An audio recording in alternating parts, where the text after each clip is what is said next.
Et salut à tous, on se retrouve pour le 18e épisode de Manga First et cette semaine nous avons deux séries qui débutent en France. Et ce sont des shonen avec des histoires pas très joyeuses. Le premier que je vous présente s'appelle Aphorisme et nous avons le droit au volume 1 et volume 2. C'est une œuvre de Karuna Kujo qui est disponible aux éditions Pika. Pour entrer au prestigieux lycée Naraka, une seule qualité est requise, être capable de voir une île qui flotte dans le ciel.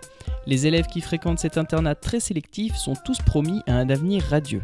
Malheureusement, le rêve est de courte durée pour les nouveaux élèves. Plutôt que d'étudier, ils sont forcés de lutter pour leur survie. Les relations d'amitié font alors la différence quand on se retrouve entre la vie et la mort.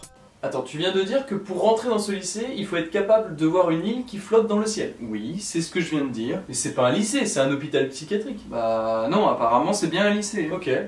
Et tu en connais beaucoup des lycées où au lieu d'étudier, tu luttes pour ta survie? Non, mais en même temps, le lycée de Naraka n'existe pas, alors... Ouais, c'est vrai.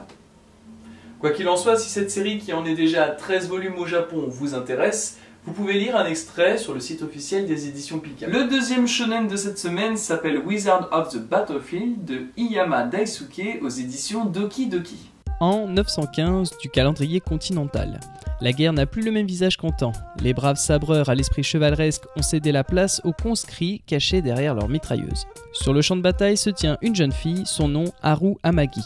Elle détient le pouvoir de voir les vies humaines et ce don étrange lui vaut d'être en première ligne. Orpheline, elle considère son bataillon comme une famille au sein de laquelle elle a trouvé sa place. Mais cette famille disparaît sous les balles d'une unité ennemie menée par un mystérieux officier que les subordonnés appellent Altesse.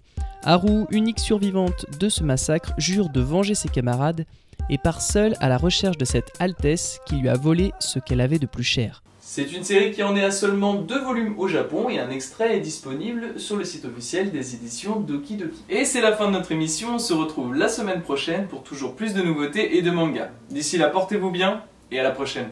Tchou.